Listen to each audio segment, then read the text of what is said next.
Reciban un cordial saludo de la Junta Directiva de la Sociedad Cundinamarquesa de Anestesiología. En esta coyuntura de reforma a la salud que nos afecta a todos, nos propusimos mantener informados a todos nuestros socios, a todo el gremio médico y en general al sector salud. Esto con el objetivo de dar elementos para la discusión en el debate que en este momento estamos llevando a cabo a nivel nacional. Por esta razón, tenemos como invitado al doctor Saúl Franco, quien es profesor e investigador de la Universidad Nacional de Colombia, quien tiene una alta trascendencia como uno de los pioneros en diferentes propuestas de reforma y en todo lo que ha tenido que ver con proyectos en salud en nuestro país. Queremos que él nos dé unos aportes y una visión diferente, un análisis crítico respecto a lo que implica el actual proyecto de reforma a la salud.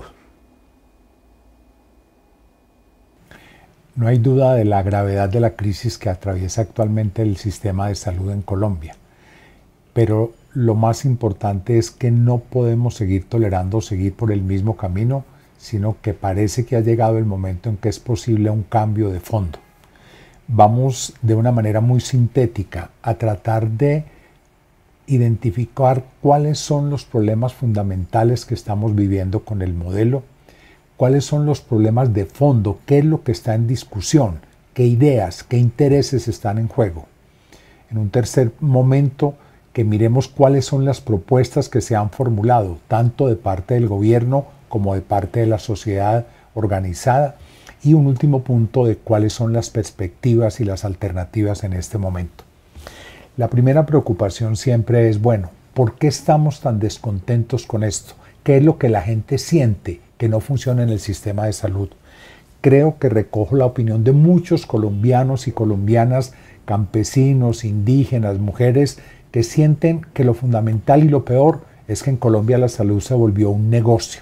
En lugar de ser un servicio, en lugar de ser un derecho que se garantiza a toda la población, la salud se volvió un negocio en el que una gran cantidad de personas, de instituciones, de empresas están lucrando, están ganando, se están enriqueciendo y en algunos casos en una forma exagerada y con unos niveles de corrupción exagerados con los dineros de la salud, con lo que el pueblo colombiano, porque la plata de la salud no la aporta el gobierno, es plata de los colombianos y de las colombianas.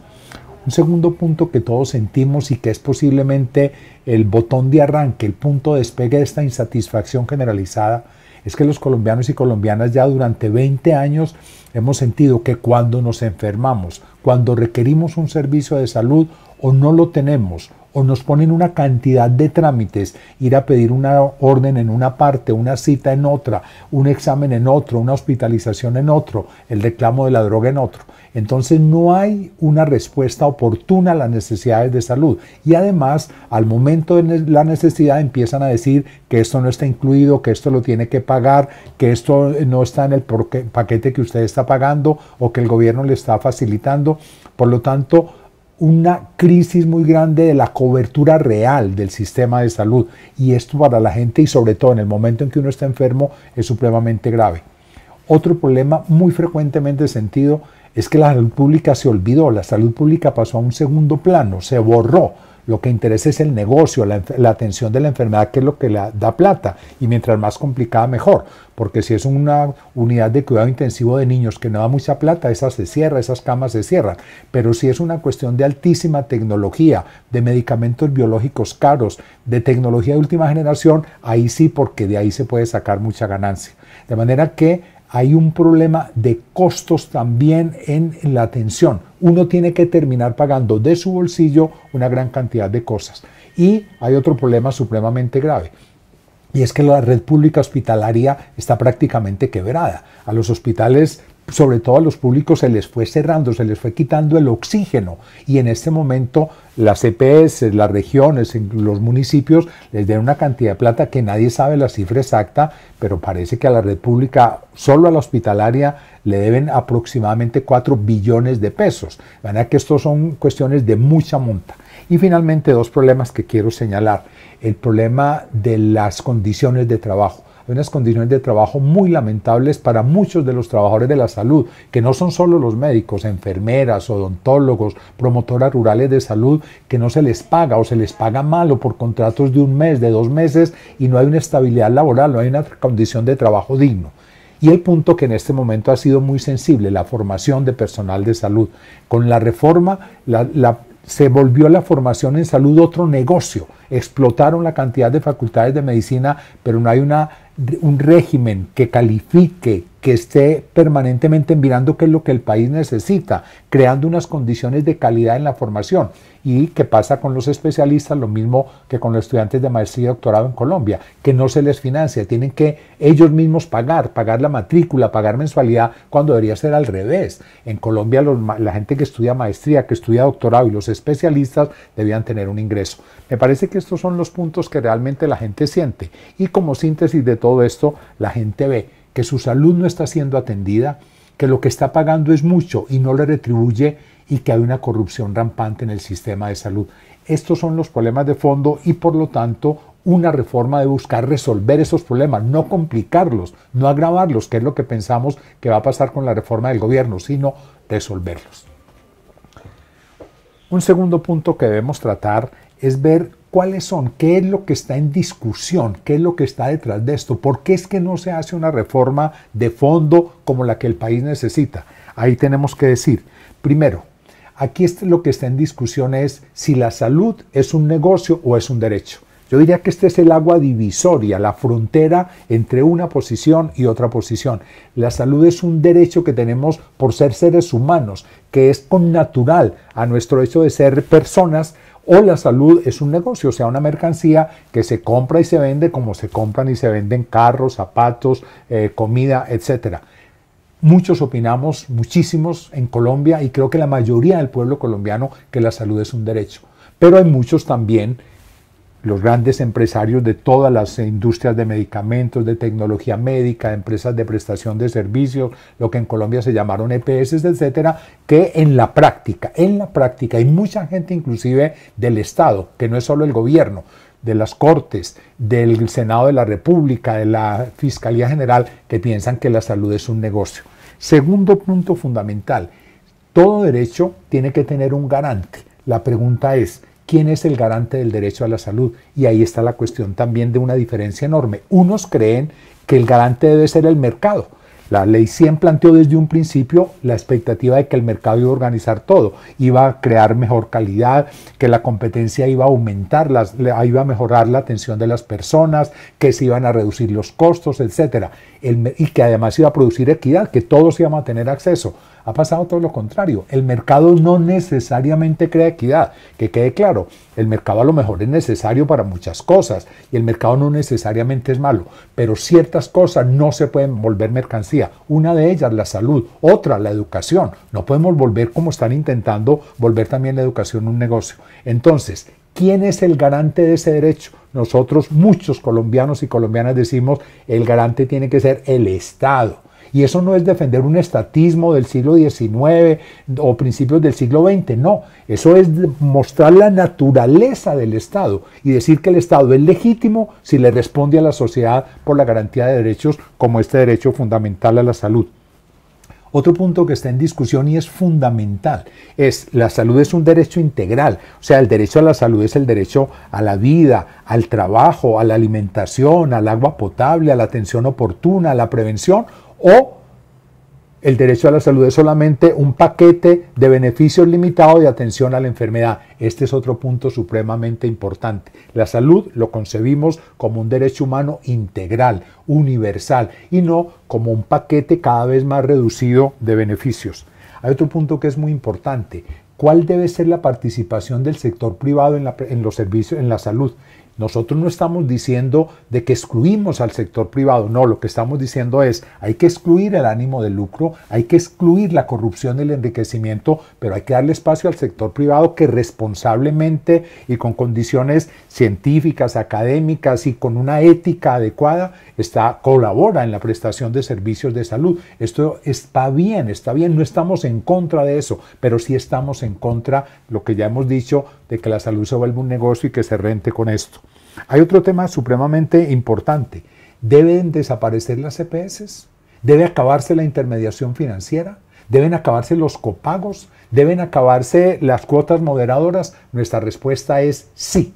Hay que acabar, no cambiarle el nombre, hay que acabar las EPS. Esto ya demostró que no era adecuado esta división entre los que prestan los servicios y los que administran la plata. Y además, no solo la administran, terminan apropiándose de ella. Y al apropiarse de ella, entonces tienen el poder en el sistema. Nosotros decimos, eso hay que acabarlo, con el nombre que sea. Gestoras, EPS, eso hay que acabarlo. Hay que crear un sistema en el cual la salud sea hecha, sea garantizada como derecho a la gente, sea controlada por el Estado y tenga unos instrumentos de funcionamiento y unas instituciones de prestación de servicio adecuadas y un régimen financiero adecuado. Y aquí toco otro punto. ¿La plata de la salud es pública o privada? Nosotros decimos el dinero de la salud, porque es dinero de la gente que nosotros aportamos, producimos por distintas vías a través del gobierno en algunos casos, ese dinero es público. Y por lo tanto no se puede apropiar por algunas entidades particulares a su servicio y mucho menos meterse en inversiones y en negocios como lo que ya sabemos o como las vergüenzas que están pasando en este momento instituciones como Sanitas Internacional. Y dos puntos finales que están en discusión. La tutela. ¿Debe haber tutela o no? Lo ideal sería que no hubiera tutela, o sea, que se le garantizara en tal forma los derechos a toda la población que no se necesitara tutela. Pero mientras haya los problemas que hay, la tutela es un instrumento muy saludable para la población, inclusive se ha convertido casi en el único instrumento, el único salvavidas de muchas personas en casos en los cuales se les niegan sus derechos fundamentales. Nosotros decimos, ojalá no se necesitara la tutela, cuando tengamos un modelo que garantice efectivamente el derecho. Pero mientras tanto, hay que apoyar la tutela, hay que respaldar la tutela. Nosotros como médicos no podemos quitarle el antibiótico al paciente que todavía está infectado. Una vez se cure la infección, quitado el antibiótico. Una vez se cure la infección, no antes, porque eso es condenar al paciente a la muerte. Eso mismo defendemos con la tutela. Ojalá podamos acabarla creando un sistema justo, universal y equitativo, pero no irla a quitar antes o atacarla, o eso que están diciendo ahora las EPS es que hay una tutelitis, o sea, la enfermedad es la tutela. No, no es la tutela, la enfermedad es un síntoma de que la sociedad está viva y que reclama sus derechos. Y el punto de la participación de la sociedad está en discusión. ¿La sociedad debe ser simplemente un cliente del sistema de salud? ¿O los colombianos y las colombianas somos los sujetos del derecho y por lo tanto los dueños de la salud y los que tenemos la autoridad, el derecho a participar activamente en la discusión de los proyectos de ley, de las políticas, en su implementación, en la gestión, en el financiamiento y una participación real, no una participación de papel? Creo que con esto quedan enunciados algunas de las cosas, por lo tanto que quede claro, lo que está en discusión aquí no son 2 o 3 dogmas o como se ha dicho pues un fundamentalismo, no. Es la naturaleza, son las raíces éticas, políticas, jurídicas y económicas del modelo de salud. Eso es lo que está en juego, ni más ni menos. Por lo tanto, estamos ante problemas de gran magnitud. Pasemos entonces al tercer punto. ¿Cuáles son las propuestas que hay de reforma del sistema de salud? Podríamos, sintetizando gruesamente, decir, hay 2 grandes propuestas, las propuestas del gobierno y que el gobierno ha llevado al Parlamento y que en este momento están en parte a consideración de la Corte Constitucional, y hay otro conjunto de propuestas, porque eso tiene que ser claro, la única propuesta que hay, aún en términos de proyecto de ley, no son las propuestas del gobierno. El gobierno radicó un proyecto de ley estatutaria, el 209, y un proyecto de ley estatutaria, el 210, pero desde la sociedad civil, o sea, desde los académicos, desde las organizaciones de pacientes, desde las organizaciones populares, sociales, sindicales, gremiales, de mujeres, de campesinos, se hicieron 2 propuestas fundamentalmente. Una propuesta de ley estatutaria que la radicamos como el proyecto de ley 105, lo radicamos el año pasado con el apoyo de más de 19 parlamentarios de 6 organizaciones políticas supremamente distintas, desde el Partido Conservador, Progresistas, el Polo Democrático, Mira, indígenas, etcétera, independientes, estuvieron apoyando este proyecto y se radicó este proyecto de ley estatutaria. Lo que pasa fue que prácticamente no fue tenido en cuenta. Tuvieron en cuenta fue el proyecto del gobierno, el 209, que fue el que finalmente aprobaron y está ahora a consideración de la Corte. Y hubo otros proyectos de ley estatutaria. El senador Luis Carlos Avellaneda y otros parlamentarios radicaron otro muy parecido a este, el 112, que inclusive hemos trabajado supremamente unidos en defensa porque estamos prácticamente unificados en todo. Y en cuanto a las leyes ordinarias, se radicaron fundamentalmente 2 proyectos. El proyecto del gobierno, que es el proyecto 210 de ley ordinaria, y el proyecto 233 que radicamos desde la sociedad civil, que lo radicamos este año, el 10 de abril de este año radicamos este proyecto. Esto se consigue en la Gaceta del Congreso. Ahí está el proyecto de ley ordinaria 233, también nacido de la sociedad civil a través de la Comisión de Seguimiento a la Reforma de Seguimiento y de Reforma Estructural del Sistema de Salud, la CSR, con el apoyo de la Alianza Nacional por el Nuevo Sistema de Salud, con el apoyo de muchas organizaciones gremiales, etcétera, y de profesionales, de científicos, se radicaron estos proyectos. Por lo tanto, una primera cosa que hay que decir, lo único que está en discusión no es la propuesta del gobierno. Lo que pasa es que él le dio mensaje de urgencia a su ley estatutaria, lograron sacarla rápidamente y ahora pasa lo que vamos a comentar con la ley ordinaria. Muy brevemente, digamos, bueno, ¿qué es lo esencial o cuáles son los problemas fundamentales del proyecto de ley estatutaria, dado que ya fue aprobada la ley estatutaria que presentó el gobierno, la 209? Digamos, en primer lugar, a pesar de que tiene ya un lenguaje de derechos, y esto en cierta forma es un avance, la ley estatutaria introduce ya este lenguaje de la salud como derecho, yo diría, y escribí un artículo que se llama así, una reforma con cara de derechos y alma de negocios. ¿Por qué? Porque parte de decir que va a regular el derecho a la salud, pero en la práctica, ¿qué hace? Que mantiene este sistema en el cual el negocio es lo fundamental, que recorta fundamentalmente el derecho a la salud, lo que decía antes. El derecho a la salud no es solo la atención de algunas enfermedades en determinados casos, no. Tiene que ver con todo lo que hemos dicho, para no repetir, de trabajo, de agua potable, de vivienda, etcétera, etcétera. Entonces, este proyecto del gobierno reduce el derecho, en la práctica lo convierte únicamente en el derecho a la atención de la enfermedad en ciertas condiciones. Y por lo tanto, entonces, mantiene la cuestión del negocio, mantiene los regímenes de distintos regímenes, lo que cree o que mantiene una inequidad en la sociedad, mantiene los paquetes de beneficios y por lo tanto quedan abiertas las puertas para que después con la ley ordinaria entonces haya intermediación financiera, haya copagos, haya cuotas moderadoras, sigan las EPS, etcétera, etcétera. Otro punto muy delicado de este proyecto de ley estatutaria del gobierno, que convierte en principio del modelo de salud la sostenibilidad fiscal. ¿Qué quiere decir esto? Que el derecho se garantiza hasta donde alcance la plata que el gobierno asigne ese año para la salud. Ya hemos visto con las universidades, se les da un presupuesto X y si no les alcanza, ahí vienen los paros en septiembre porque no hay plata. De manera que si a usted el cáncer le dio en noviembre, qué pena, de malas.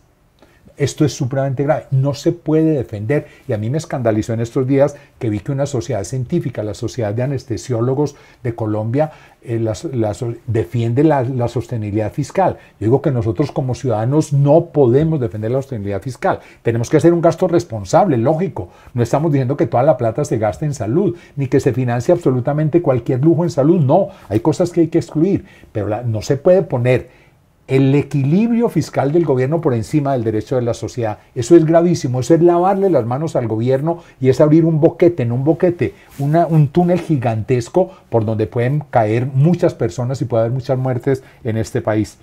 Y hay otra cosa que hay que decir del proyecto de ley del gobierno estatutaria, que tuvo unos fallos de trámite muy graves. Por lo tanto, es de esperarse que la Corte Constitucional declare inexequible, total o en mucha parte este proyecto de ley estatutaria.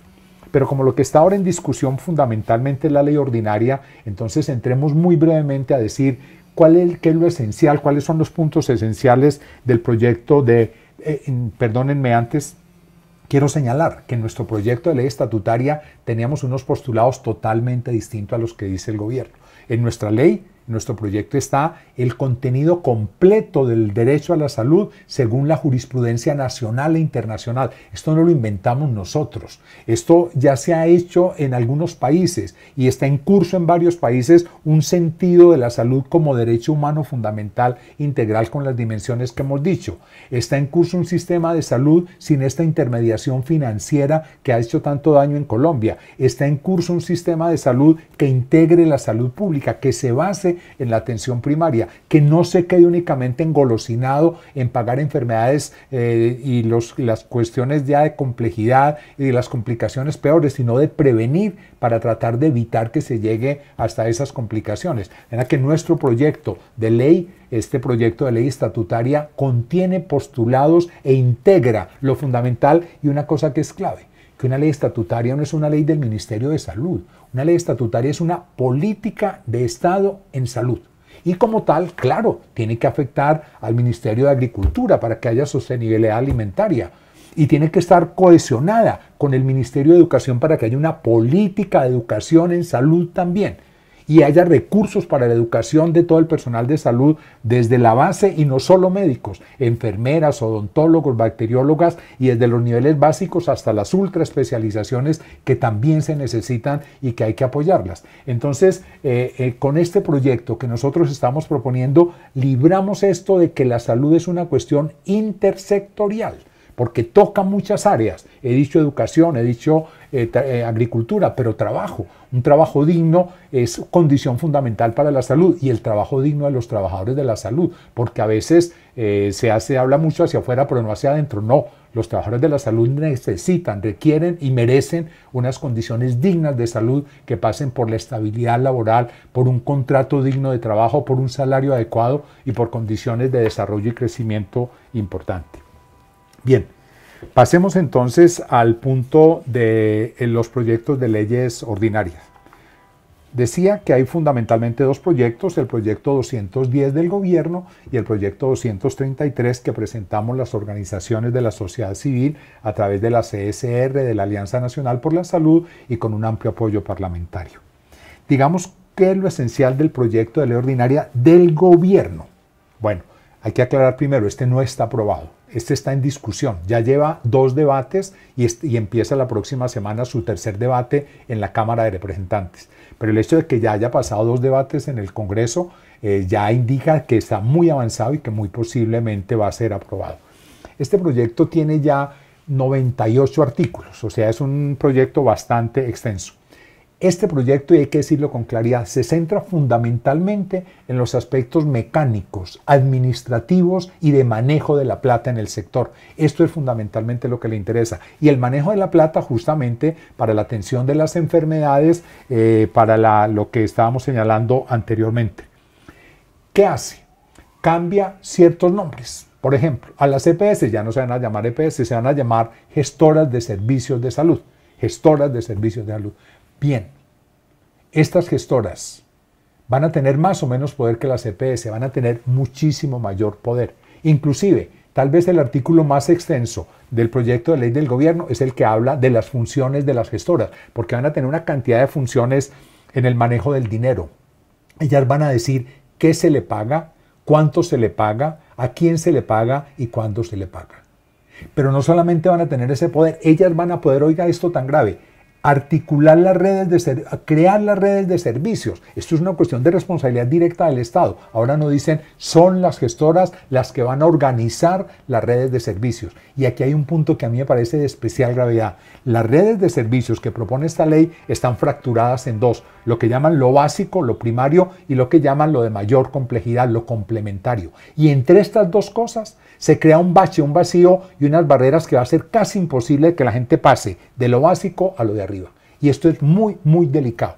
Además, oigan esto tan grave, en el nivel básico, que es el de la mayor parte de las cosas, las más frecuentes, las consultas cotidianas, eso, ahí va a poder haber integración vertical. Es decir, que la gestora que maneje el dinero, porque se va a crear un fondo, pero ese fondo lo que va a hacer es de girador a lo que ellas dicen, o sea, a ellas mismas. Entonces, en esta estructura Estas gestoras van a poder hacer integración vertical en este nivel básico, o sea, van a tener sus propios hospitales, sus propias instituciones prestadoras de servicios de salud, van a contratar directamente con los médicos, con los especialistas, o sea, ellas van a manejar todo ahí con sus propias instituciones. Esto es supremamente grave. Y la posibilidad de que ascienda la gente a otro nivel está complicadísima. Hay una cantidad de barreras que hacen que va a ser muy difícil que alguien que requiera algo más lo vaya a poder tener como parte de su paquete de beneficios.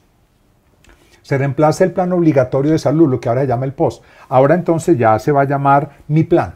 Pero con Mi Plan, o sea, ¿qué es lo que realmente se le va a dar a la gente? Como no es una atención integral y eso, entonces va a ser un paquete de servicios para el cual va a haber dos filtros grandes. Primero, el gobierno va a decir, y él dice que en consulta democrática y transparente, qué cosas se incluyen y qué cosas se excluyen. Pero aquello que se puede incluir no necesariamente se incluye, porque viene un segundo filtro, lo que ellos llaman la priorización. Entonces, primero dicen esto sí, esto tal vez sí, esto puede ser y esto no. Lo que no ya queda descartado. Y lo que puede ser, entonces después dicen, bueno, entonces esto, si alcanza la plata, entonces incluyámoslo. Oigan esto, se pone una vez más como criterio de incluir o no incluir, ¿para qué alcanza la plata? Entonces aquellas cosas que se creen que se puedan financiar, se incluyen y las otras no. Hay que aclarar. No estamos diciendo que haya que meter la última tecnología, el último medicamento más costoso sin estar suficientemente probado. No, nosotros mismos en nuestro proyecto de ley ordinaria decimos qué cosas se deben excluir y las cosas que no estén suficientemente probadas pues no se incluyen. Y no es la cuestión del grito de la moda, pero tenemos que tener un paquete suficientemente adecuado para que la gente tenga la mejor condición de salud.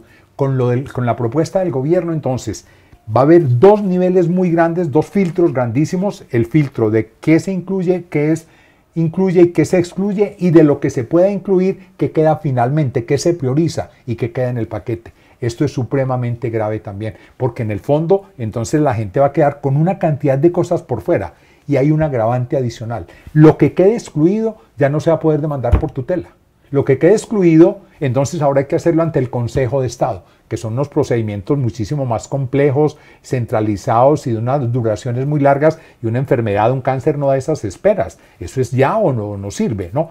Entonces, este sistema que está proponiendo el gobierno va a tener unas consecuencias gravísimas en el bienestar de la gente. Muchas enfermedades se van a complicar porque si no están incluidas, la gente ¿qué va a tener que hacer? Pagarlas de su bolsillo. Y entonces va a tener que gastar sus ahorros, la platica que tiene en un banco, en su pensión, etcétera, se la va a tener que gastar en esto. O vamos a tener todos que comprar, o la mayor parte, planes complementarios de salud, o sea, el seguro privado. Entonces va a haber que cotizar y además vamos a quedar prácticamente obligados a comprar seguros complementarios de salud. Este es otro punto que no se ha dicho con suficiente claridad. Las limitaciones que se van a poner, lo que se va a excluir, lo que no se va a incluir, lo vamos a tener que pagar del propio bolsillo y esto va a tener unos costos muy grandes. El dinero se va a crear ese fondo grande de salud que nos parece que es un paso importante, y nosotros en nuestro proyecto de ley ordinaria, en el que les decía, en nuestro proyecto 233, hablamos del fondo público único. El gobierno habla de Salud Mía, que es el que va a reemplazar al FOSIGA. Creemos que es un paso importante, pero ¿qué pasa? Que inmediatamente el gobierno lo pone en manos del sector privado, porque como ya dije, van a ser las gestoras las que van a decir qué se paga, cuándo se paga, cómo se paga, las que van a auditar las cuentas además, etcétera, etcétera. De manera que aquí va a haber una cosa que podía ser un paso adelante, al ponerlo inmediatamente en manos del sector privado, van a quedar todas las puertas abiertas para los manejos que ya se han dado y para el mantenimiento de la corrupción. ¿Qué proponemos nosotros en nuestro proyecto de ley ordinaria? Algo completamente distinto a lo del gobierno. Nosotros proponemos, oiga esto, la creación de un sistema único descentralizado de salud y seguridad social, que esté basado fundamentalmente en garantizar las condiciones de bienestar a las personas, en garantizarle el derecho, en crear mecanismos y un trabajo intenso de salud pública, una atención básica fundamental para toda la población cercana a su lugar de residencia, con una red integrada de servicios de salud, una red integrada, no fracturada, una red integrada en la que usted entra en su barrio a los servicios de atención básica que están cerca de usted y el sistema, digamos, lo absorbe y desde dentro lo va llevando progresivamente hasta los niveles de mayor complejidad si usted la necesita. No que en todo barrio vaya a haber un hospital de cuarta generación o de cuarto nivel, no, sino que en todos los lugares la gente puede acceder al sistema y entra, y una vez ingresa, el sistema organizado en redes de servicios, red ambulatoria, red hospitalaria, red de urgencia, redes para lo de alta complejidad y la cuestión de todo lo complementario, de medicamentos, de tecnologías, de radiología, de imagenología, etcétera, una red integrada de servicios que como no está regida por el ánimo de lucro, o sea, yo como ahorro, y claro, el ahorro de uno está en contra del otro, sino aquí que lo que rija todo sea el bienestar de la población. Entonces proponemos un sistema único de salud con una prestación de servicios en una red integrada que internamente con una fuerte dosis de atención primaria le permita a la gente prevenir, tratar de evitar al máximo las enfermedades, pero una vez se den, el sistema lo toma e internamente lo va conduciendo hasta los niveles de complejidad que usted requiere. Y el dinero, nosotros defendemos que es un dinero público, proponemos la creación de un fondo público único, pero no para entregárselo a las EPS, sino para que haya una dirección de ese fondo a nivel nacional, que se giren a las regiones y hayan fondos regionales de salud y con cuentas que amarren y que digan en qué se va a gastar el dinero. Nosotros proponemos esencialmente 8 cuentas, solo digo lo más importante, que el 45% del dinero de la salud sea para atención primaria. Esto cambia. Porque entonces si usted trabaja mucho más en este nivel, usted va a evitar que se llegue a los niveles de mayor complejidad y que los costos se reduzcan en un plazo mediano, no mañana, pero en un plazo razonable. Si usted, como siempre se ha dicho, es mejor prevenir que curar. Si el negocio no es la enfermedad, sino la salud, entonces usted tiene que producir salud creando condiciones de vida digna y por eso el 45% del dinero nosotros proponemos que sea para atención primaria. Un 30% para atención ambulatoria y hospitalaria, porque hay que tener hospitales de calidad, y con dinero para el sector público, con un fortalecimiento de la red pública hospitalaria. En la propuesta del gobierno, esto es otra vergüenza, se dice que va a haber plata para los hospitales públicos siempre y cuando sea excedente de la atención en la enfermedad. Hoy en día, ¿cuánto deben solamente por atención? Entonces nunca va a haber un peso para un hospital público, nunca. En nuestra propuesta va a haber plata para la infraestructura hospitalaria, para fortalecer la red pública hospitalaria. Otro punto muy importante en nuestra propuesta, que haya dinero para la formación de personal de salud. Eso que el gobierno está proponiendo en la reforma, de que haya hospitales universitarios sin universidades y que ellos mismos cobren para la formación. Nosotros decimos, eso es una pésima solución para un problema real. Claro que hay un problema en el país en la formación de personal, tanto el personal general como el especializado. Pero la solución no es entonces decirle, entonces, bueno, que los hospitales los formen y cobren. No. El Estado tiene que meter la mano al drill y tiene que decir, aquí tenemos esta cantidad, nosotros estamos proponiendo una cantidad, digamos, módica, pero que es importante. Nosotros proponemos en el proyecto que el 0.7% del dinero de la salud sea para formación de personal. Si son 30 billones, estos serían 210.000 millones de pesos al año. Bueno, con 210.000 millones de pesos al año usted puede formar a alguna gente. Claro que la puede formar, y si eso está garantizado cada año, pero no, el gobierno para nada dice que él va a aportar tanto para esto, dice que de pronto puede cofinanciar en una forma tímida y vaga. No, hay que decir que es con porcentajes. El proyecto del gobierno dice que la atención primaria también es importante, pero ¿dónde le da la plata? Nosotros decimos 45% para esto. Es al momento de firmar el cheque que usted dice cuál es su prioridad. Porque lo otro es discurso, retórica o politiquería. No, aquí estamos diciendo en qué se va a gastar la plata. Entonces en nuestra propuesta está claro que eso tiene que ser, que el Estado tiene que entrar, pero es que cuando digo el Estado no es el gobierno, no, es la plata de los colombianos, que esa plata hay que gastárnosla bien, en lo que tiene que ser y no en todas las vagamunderías que se está creando. Podríamos continuar, pero me parece que estos son como los puntos fundamentales de que sí hay una propuesta alternativa, de que nosotros sí estamos buscando una solución de fondo a los problemas, una solución real con un cambio, y esto yo lo quiero enfatizar, necesitamos un cambio de cabeza. Necesitamos entender la salud en estas dimensiones. Necesitamos salirnos de esa concepción únicamente de la salud como atención a la enfermedad y pensar en todas estas cosas que hemos dicho, del bien vivir, del bienestar, de las condiciones básicas, de los determinantes económicos, sociales y políticos de la salud, para tratar de de tener elementos para hacer propuestas como estas que hemos hecho, que no son lo único ni es lo ideal, pero que son importantes y aportan en esta dirección.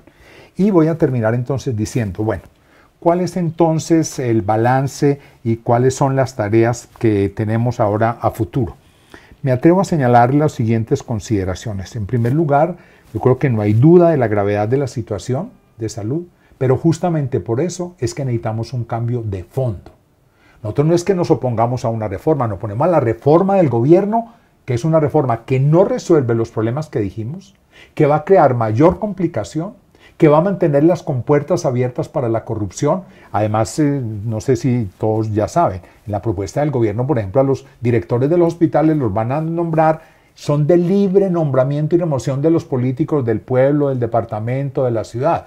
Esto es hacer politiquería con la salud. La salud merece un tratamiento más digno, merece que sea la meritocracia la que dé acceso a estos cargos de dirección. Si esto queda ahora en manos de los políticos así, eso va a ser objeto de botines electorales, eso va a ser objeto de corrupción, de apropiarse de los contratos, de seguir en este mercado persa vulgar de la salud en el país. En nuestra propuesta es un llamado a una gran ética en el ejercicio de lo público, que lo público no sea ese mercado persa de enriquecimiento individual, sino que sea el manejo digno, al servicio de todos, de los bienes que son colectivos.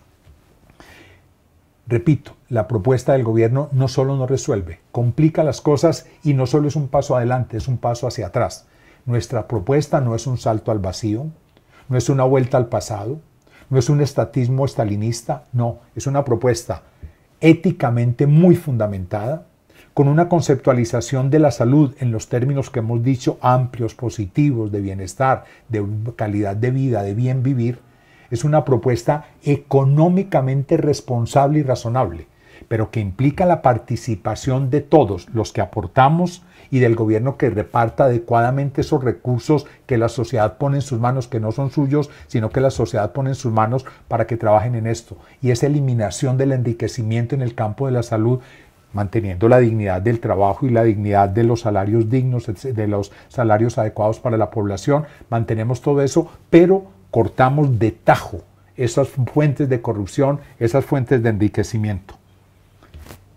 Quiero señalar dos puntos que creo muy importantes. Si se aprueba la actual reforma del gobierno, esto va totalmente en contravía de la equidad en el país, se va a seguir incrementando la inequidad. Va a haber más malestar y ya hemos dicho por qué mecanismos se van a hacer posibles muchas más enfermedades, complicaciones, casos de altísima complejidad, y va en contravía de la paz, porque la paz es el disfrute de los derechos, es el disfrute tranquilo del derecho, y estos proyectos están en la práctica negando el derecho a la salud y al bienestar. Por lo tanto, esto, en vez de quitarle razones, argumentos a los sectores de oposición, a los sectores guerrilleros, les está llenando las manos de razones para seguir existiendo. Hay que cortar de tajo esas razones, pero es creando legitimidad del Estado. El Estado es legítimo si hace aquello que la sociedad necesita que haga. El Estado es ilegítimo cuando se apropia de las cosas y se engolosina al servicio de algunos intereses particulares en vez del interés colectivo. Por eso es que decimos que si esta reforma se aprueba, no hay solamente un problema de leyes, hay un problema de deslegitimación del Estado. El Estado va a perder legitimidad.